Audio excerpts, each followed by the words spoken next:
Évangile de Jésus-Christ selon saint Luc. Le même jour, c'est-à-dire le premier jour de la semaine, 2 disciples faisaient route vers un village appelé Emmaüs, à 2 heures de marche de Jérusalem. Et ils parlaient entre eux de tout ce qui s'était passé.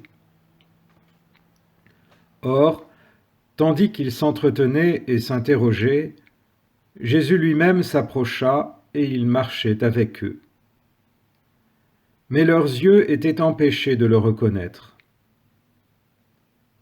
Jésus leur dit : « De quoi discutez-vous en marchant ? » Alors ils s'arrêtèrent, tout tristes. L'un des deux, nommé Cléophas, lui répondit : « Tu es bien le seul étranger résidant à Jérusalem qui ignore les événements de ces jours-ci. » Il leur dit : « Quels événements ? » Ils lui répondirent : « Ce qui est arrivé à Jésus de Nazareth, cet homme qui était un prophète puissant par ses actes et ses paroles devant Dieu et devant tout le peuple, comment les grands prêtres et nos chefs l'ont livré, ils l'ont fait condamner à mort et ils l'ont crucifié. Nous espérions que c'était lui qui allait délivrer Israël. Mais avec tout cela, voici déjà le 3e jour qui passe depuis que c'est arrivé. À vrai dire, des femmes de notre groupe nous ont remplis de stupeur. Quand, dès l'aurore, elles sont allées au tombeau, elles n'ont pas trouvé son corps. Elles sont venues nous dire qu'elles avaient même eu une vision, des anges qui disaient qu'il est vivant. Quelques-uns de nos compagnons sont allés au tombeau et ils ont trouvé les choses comme les femmes l'avaient dit, mais lui, ils ne l'ont pas vu. Il leur dit alors : « Esprit sans intelligence, comme votre cœur est lent à croire tout ce que les prophètes ont dit. Ne fallait-il pas que le Christ souffrît cela pour entrer dans sa gloire ? Et, partant de Moïse et de tous les prophètes, il leur interpréta dans toute l'Écriture ce qui le concernait. »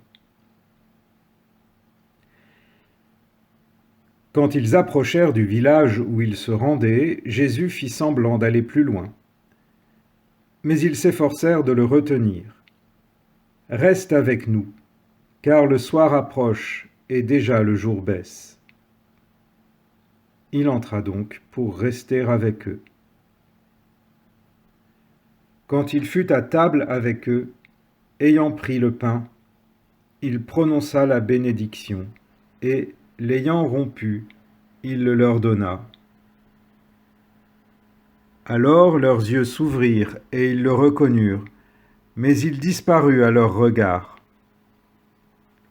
Ils se dirent l'un à l'autre : « Notre cœur n'était-il pas brûlant en nous, tandis qu'il nous parlait sur la route et nous ouvrait les Écritures ? » À l'instant même, ils se levèrent et retournèrent à Jérusalem. Ils y trouvèrent réunis les 11 apôtres et leurs compagnons qui leur dirent : « Le Seigneur est réellement ressuscité. Il est apparu à Simon-Pierre. » À leur tour, ils racontaient ce qui s'était passé sur la route et comment le Seigneur s'était fait reconnaître par eux à la fraction du pain.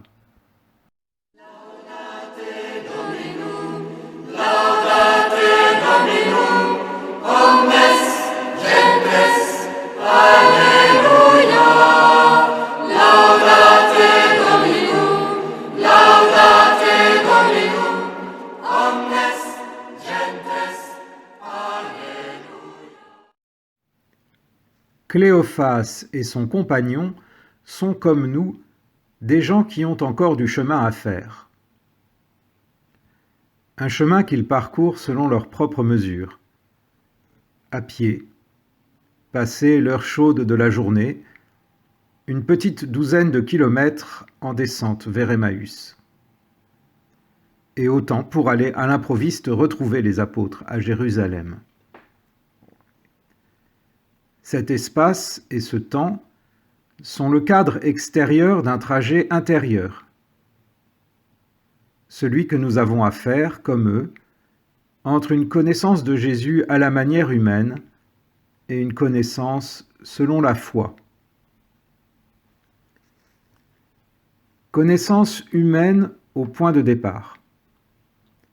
Pour le dire vite, ils sont tristes à propos de la mort de Jésus. Mais au fond, ces événements qu'ils ressassent ne sont pas la cause réelle de leur tristesse. Sinon, Jésus ne les reprendrait pas assez vertement après qu'il lui en ait fait le récit. Il leur dit « Esprit sans intelligence, comme votre cœur est lent à croire. » Oui, notre cœur, lorsque nous en suivons le mouvement à la manière humaine, ne cesse de nous ramener à nous-mêmes.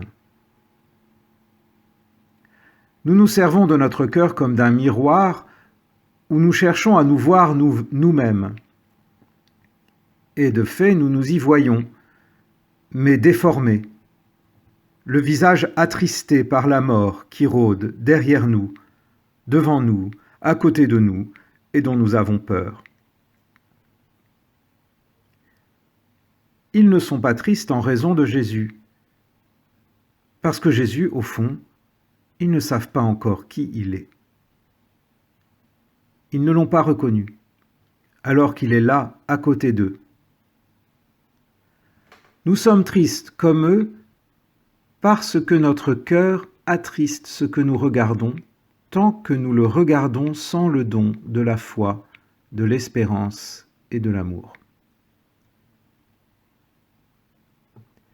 Et voilà que cette connaissance, selon la foi, à un point du parcours, est venue ouvrir et réjouir notre regard.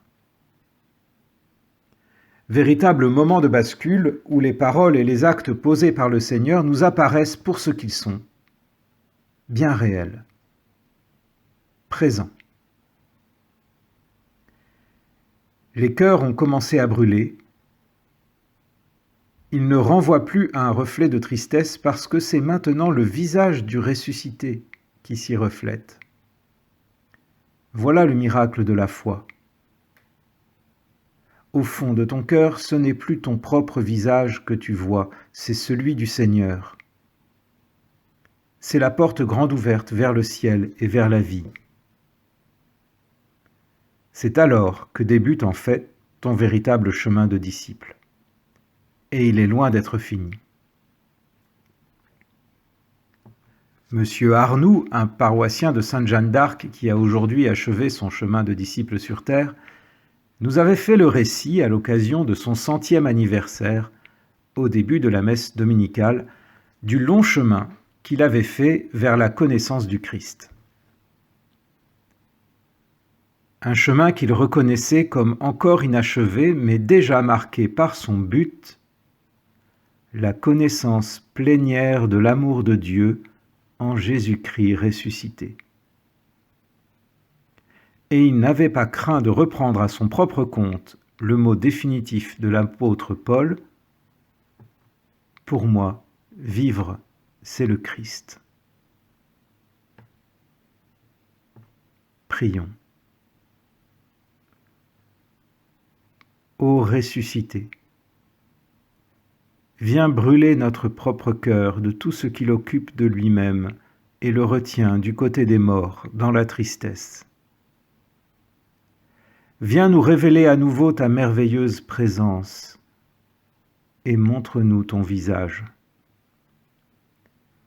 Que par la foi il se reflète désormais en nos âmes et les fasse resplendir de la joie même de ceux qui vivent dans la joie du Père. Amen.